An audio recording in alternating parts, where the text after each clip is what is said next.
अस्सलामुअलैकुम व्यूअर्स, ये देखें इमरान रियाज भाई ने जो है वो अपनी ऐसी बातें करके, दबंग बातें करके, खुले अंदाज में बातें करके सबको मैसेज दिया और अपनी ज़िंदगी खतरे में डाल दी।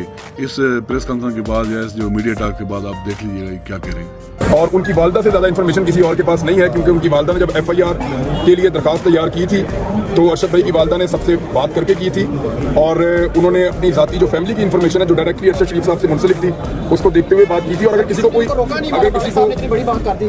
कोई शक है ना, अगर किसी को कोई शक है तो वो अरशद शरीफ साहब ने जो 2 मरतबा सेनेट की कायमा कमेटी के अंदर बातचीत की है वो रिकॉर्डेड है, वो रिकॉर्डिंग निकालें और सुप्रीम कोर्ट ऑफ पाकिस्तान में चला दें। वहाँ जजेस को सब पता चल जाएगा कि अरशद शरीफ क्या कहना चाहते थे और किससे खतरा महसूस कर रहे थे, वो बता देंगे, खुद बता कर गए हम।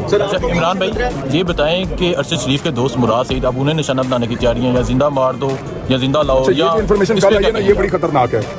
यानी अगर आपको किसी का मौके पसंद नहीं है, चाहे वो सियासतदान है चाहे वो सहाफ़ी है, तो आप उसको जिंदा मुर्दा उठा के ले आओ, मारो। अब कल पता मुझे ये चला है कि जो DC है वहाँ का, उन्होंने वहाँ की मकामी इंतजामिया ने रब्ता किया मकामी क़यादत से और उन्हें ये कहा कि जी हम ये सब कुछ नहीं कर रहे, हमसे ज़बरदस्ती करवाया जा रहा है, हम पे बहुत दबाव है और हम समझते हैं कि ये गलत हो रहा है, तो आप थोड़ा सा हमारे साथ गुजारा कर लें, ये वक्त आप थोड़ा सा निकाल लें।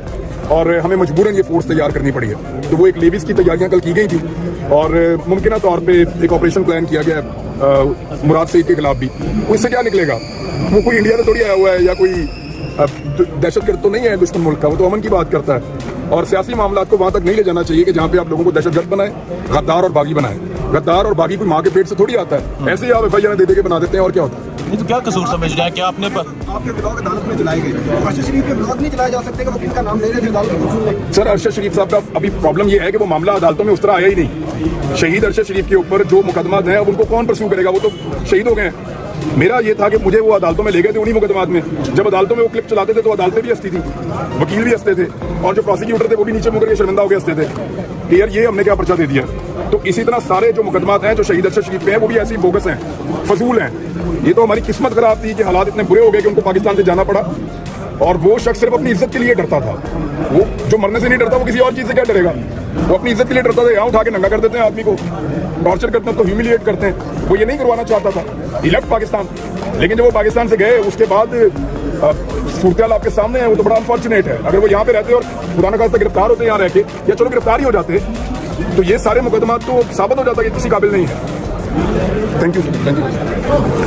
देख लिया, इस स्पीच के बाद जो है उनकी ज़िंदगी को और ख़तरात लाक हो चुके हैं, क्योंकि धमकियाँ भी उसे मिल रही हैं और बहुत सारे जो है नाराज़ हैं, पहले ही नाराज़ हैं, अब तो इन बातों के बाद बहुत सारे और नाराज़ हो गए।